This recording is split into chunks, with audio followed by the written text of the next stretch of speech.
नमस्कार। आज हमारे साथ एक खास मुलाकात में घरौंदा आश्रम की संचालिका प्रीति यादव, इनसे आज हम कुछ सवाल करेंगे। ये है घरौंदा आश्रम की संचालिका जो करीब 120 दिव्यांग बच्चों की सेवा में समर्पण रूप से अपनी सेवाएं दे रही हैं। शादी ना करके इनने अपना सारा जीवन इन बच्चों के बीच में लगा दिया। ये हैं प्रीति यादव। नमस्कार, मैं प्रीति यादव और पिछले करीब 10 वर्षों से मैं दिव्यांगों के क्षेत्र पे कार्य कर रही हूँ। और वो दिव्यांग है जो दिव्यांग वास्तव में कि स्टेशन पे रहते हैं और बस स्टैंड पे घूमते रहते हैं, सार्वजनिक स्थान पे घूमते रहते हैं, उन दिव्यांगों के लिए हमने अपना जीवन समर्पण किया है। और ये वो दिव्यांग है जो वास्तव में भटकते थे और अपना ना तो उनको किसी चीज़ का पता है, और वो ऐसे दिव्यांग हैं जिन्होंने कई सालों से नहाया नहीं था, कई सालों से वो अपने जीवन को इसी टाइप से काट रहे थे। आप घरौंदा आश्रम में कैसे काम करते हैं और कैसे इसको चला रहे हैं? ये तो सारा परमात्मा ईश्वर के आशीर्वाद है और उन्हीं के सानिध्य के कारण हम ये सब सेवाएं कर रहे हैं। ये वो दिव्यांग हैं जो जिनके लिए बहुत ही कठिन परिस्थितियों में अपना जीवन यापन करते हैं। और मुझे नहीं पता, हम तो सब ईश्वर से सहयोग लेते हैं, ईश्वर के साथ में करते हैं, उसी हिसाब से मैं सेवा कर रही हूँ। आप ऐसे संसाधन कैसे जुटा पाते हैं? इस संसाधन मुझे नहीं पता कैसे जुटते हैं। हम तो ठाकुर जी को याद करते हैं, ईश्वर को याद करते हैं, तो शिव बाबा को याद करते हैं, और शिव बाबा कहाँ से हमें इन संसाधनों को पूरा कर देता है मुझे नहीं पता। हम तो बस ये सोचते हैं कि कोई भी दिव्यांग भूखा ना रहे, कोई भी दिव्यांग परेशान ना हो, कोई भी दिव्यांग ऐसा ना हो जिसको परिवार में परेशानियां हो, या कोई दिव्यांग ऐसा ना हो ठंड में कुगुर रहा हो, ठंड में परेशान हो रहा हो। हम उसको आश्रम लाकर उसका अभिषेक करते हैं और एक छत और एक भोजन की व्यवस्थाएं करते हैं। आपको किसी भी चीज़ की जैसे ज़रूरत पड़ती है तो आप क्या करते हैं उसके लिए? हमें जब किसी चीज़ की ज़रूरत पड़ती है तो हम उस ज़रूरत पड़ने के लिए हम बहुत से संसाधन जुटाने की आवश्यकता रहती है, और वो संसाधन हम जुटाते हैं। उन संसाधन को हम लोगों से आह्वान करते, लोगों से मदद के लिए बात करते हैं, और वो संसाधन हमारे पास जुटते चले जाते हैं। आपके मन में मतलब इतना बड़ा काम करने की कैसे जागृत हुआ कि हम इतना बड़ा काम कर रहे हैं और हमारे पास संसाधन है नहीं है, तो आपके मन में कैसे जागृत हुआ कि हम एक आश्रम चालू कर रहे हैं? एक तो माता पिता का आशीर्वाद है, और हमने अपना जीवन जब हमने समर्पण किया और हमने देखते हैं कि जिस समय मनुष्य जन्म लेता है वो उद्देश्य रहता है कि हमें एक अच्छे कार्य में अपना जीवन लगाना है। और उसी समय ही हमने अपना संकल्प ले लिया था बचपन से कि हमें एक ऐसी चीज में अपना जीवन का समर्पण करना, अपना पूरा जीवन उन लोगों के लिए लगाना है जिनके लिए कोई ना खड़ा हो, उनके लिए करना है जो वास्तव में ऐसे लोग हैं जिनको अपनों का ही नहीं पता। ये वो लोग हैं जिन्होंने कई सालों से नहाया नहीं, कई सालों से भटक रहे हैं, कई सालों से भूखे थे, उन लोगों के लिए हमने अपना जीवन समर्पण करके हमने अपना भाव सेवा के लिए समर्पण किया है। आप इतना सब कर लेते हैं, इतनी शक्ति कहाँ से आती है आपके अंदर? ये तो सारा परमात्मा है, और जो बच्चे हैं उनको हम प्रभु और ईश्वर के रूप में मानते हैं, उन्हीं से ही मुझे शक्ति और सानिध्य प्राप्त होता है। और हम अपना सुबह से लेकर शाम कैसे निकल जाता है मुझे पता ही नहीं रहता है। हम अपना पूरा समय उनके लिए निकल जाता है। 24 घंटा कैसे निकल जाता है मुझे खुद ही नहीं पता चलता। जैसे लोगों की पर्सनल लाइफ होती है, लोग चाहते हैं कि हम भी मूवी देखने जाएं, कहीं बाहर खाने जाएं, आपको भी लगता होगा ऐसा? हमें तो समय ही नहीं पता चलता है।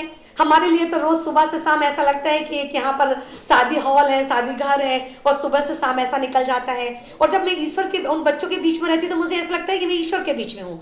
हमें सारा चीज़ यहीं पर अनुभूति होती है। और जब जब पार्टी और कभी मूवी देखने जाते हैं उसके बाद क्या एहसास चाहिए, उसके बाद तो जब हम घर में लौटते हैं ना तो मुझे सुकून और शांति चाहिए। तो मुझे सारी चीज़ यहीं पर प्राप्त होती है, सुकून और शांति। मुझे तो परमात्मा का सानिध्य है। हमें सोचते हैं कि सारे मेरे ईश्वर हैं, और सारे उनके बीच में जब मैं रहती हूँ तो मुझे बड़ा खुशी महसूस होती है। मुझे अपने आप में बहुत अच्छा लगता है। इतने सारे दिव्यांग हैं, कभी ऐसा भी लगता होगा कि कोई ने पेंट में पॉटी कर ली, या कोई जैसे ड्राइवर नहीं आया, तो फिर उसके हिसाब से क्या करते होगे आप? पॉटी कर ली तो हम ये नहीं देखते हैं कि कोई सफाई कर्मचारी नहीं आया या कोई ड्राइवर नहीं आया। मैं ये नहीं सोचती, मैं सोचती कि वो कार्य मैं कर सकती हूँ जो एक सफाई कर्मचारी कर सकता है, मैं भी कर सकती हूँ। तो जब मुझे लगता है कि वो काम मैं कर सकती हूँ तो उस काम को मैं करती हूँ। ईश्वर ने मुझे योग्य बनाया है और जब मैं अपने बच्चों की सफाई कर सकती हूँ तो मैं वो भी मेरे बच्चे हैं, वो भी मेरे ईश्वर के बच्चे हैं, तो मुझे सफाई करने में कोई घिनापन नहीं लगता, ना मुझे कुछ ऐसा महसूस होता है। और मैं बाकायदा उस तरीके से सफाई करती हूँ, वास्तव में उनको क्लीन करती हूँ, साफ करती हूँ, उस हिसाब से मैं कार्य करती हूँ। ईश्वर ने मुझे, मैं सोचती ईश्वर ने मुझे एक कार्य करने का मौका दिया है, ईश्वर ने मुझे करने का एक अवसर दिया है, तो उस अवसर को मैं बाकायदा बहुत अच्छे से निभाऊं, क्योंकि मुझे कहीं ना कहीं ये बच्चों में ईश्वर दिखता है, और उस ईश्वर दिखने से मैं उस चीज़ को अपने बाकायदा मन और सानिध्य से कार्य करती हूँ। अभी आज के डेट में आपके पास कितने दिव्यांगजन हैं? आज की डेट में हमारे पास टोटल 121 दिव्यांगजन हैं, महिला और पुरुष मिलाकर, और छोटे बच्चे मिलाकर सारे लोग हैं। इतने प्रभुजन जो हैं, वो सारे प्रभु जो हैं वो सारे हमारे एक आश्रम में हैं, निवासरत हैं। और बच्चियों का आश्रम हमने एक अलग जगह पे रखा है, और भाइयों का आश्रम एक अलग जगह पे रखा है। दोनों हमारे आश्रम अलग अलग जगह पर हैं, और दोनों आश्रमों में बाकायदा व्यवस्थाएं सारी परमात्मा के द्वारा की जाती हैं। दिन पे दिन बढ़ते जाते होंगे आपके पास दिव्यांगजन? हाँ, ये भैया दिनों दिन ये संख्या इनकी बढ़ती जाती है। इनकी संख्या बहुत कम स्थिति में कम होती है, लेकिन दिनों दिन इनकी संख्या बढ़ती जाती है। हम ये सोचते हैं कि सागर और सागर के आसपास क्षेत्र में 50 और 60 किलोमीटर में कहीं पर किसी को भी कोई दिव्यांग मिलता है, उनका फ़ोन आता है, कभी कोई पुलिस वालों का फ़ोन आता है, कभी कोई समाज सेवियों का फ़ोन आता है, कई बार स्टेशन पर जो घूमने वाले समाज सेवी हैं उनका फ़ोन आता है कि आज हमारे लिए कोई दिव्यांग मिला है और उसको आप यहाँ से आकर ले जाएँ। तो मैं वहाँ जाती हूँ और वहाँ जाकर उन दिव्यांगों को यहाँ से लेके आती हूँ, और दिव्यांगों की यहाँ पर पूरी सेवा कर फिर उनको आश्रम में प्रवेश करती हूँ। आपसे बात करके बहुत अच्छा लगा हमारे लिए, और एक बार आप लोग भी घरौंदा आश्रम जाकर देखें यहाँ कैसी सेवा हो रही है, किस तरह से ये लोग सेवा करते हैं।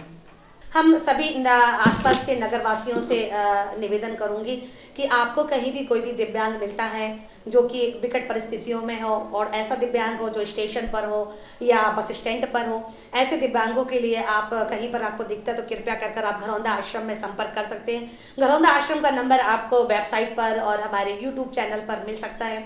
आप अधिक से अधिक लोगों तक ये मैसेज पहुँचाएँ, क्योंकि ये दिव्यांग किसी भी प्रकार का दिव्यांग है उसको भी जीने का अधिकार है। दिव्यांग भले है लेकिन वो किस परिस्थितियों में अपनी जीवन काट रहा है। हम सभी से निवेदन करते चाहती हूँ कि वह दिव्यांगों को यहाँ पर भोजन के अलावा यहाँ पर चिकित्सा सुविधाएं दी जाती है, उनको रहने खाने की व्यवस्थाएं दी जाती हैं।